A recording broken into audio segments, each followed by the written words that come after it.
Yeah, this is Mouse Smouse with some very important information. Last time we were here, we planted these baby onions, and now they're up and going. What we did was we weeded them first to check out where we didn't have plants, so we could clearly see it.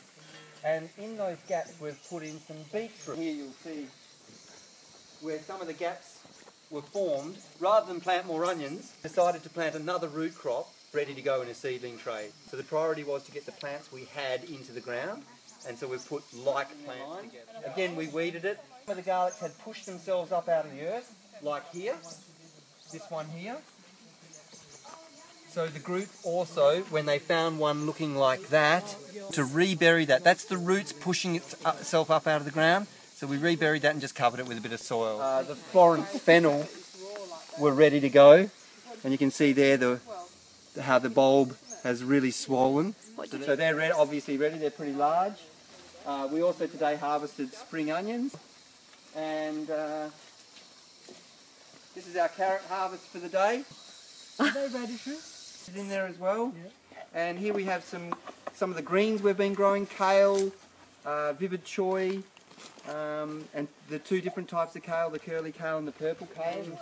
Within the patch, some plants have finished, but others are still going. How are you going to deal with this without disturbing anything?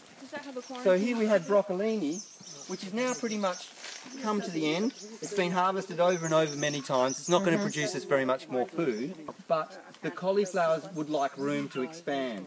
So the way I do that is, rather than rip the plant out of the ground, disturbing the roots of the plants nearby, I'm just going to cut it down low and leave the roots in the ground. The rest will go to the compost, but that's the way we can then...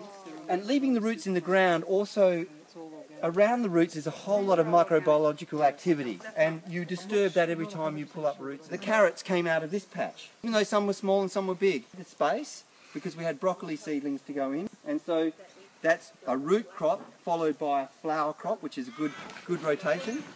So we turned in some compost, some blood and bone, and some minerals. Planted our broccoli seedlings in here. It's just about gone. We've got a bit more over there, but you can see how it's truly become compost, where we're not really able to distinguish any ingredients. It's all more like one thing, more like soil than this, which is obviously mulch and soil together. Yeah. And you can see the worm activity in here.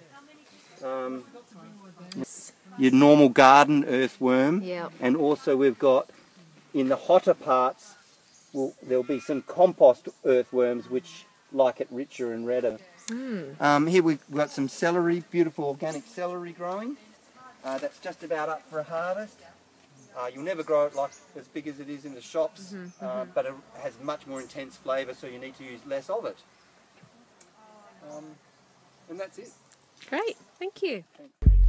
I want you to get your elbows out and slap them. Slap my elbow, you do it like this. Slap my elbow, you do it like this. I slap my heel, slap my ball, slap my heel, slap my ball, slap my heel, slap my ball, slap my elbow. Slap it on the right, slap it on the left. Check my phone, what's your address? My money is right, my money is right. My homies in the ghetto, they is doing alright.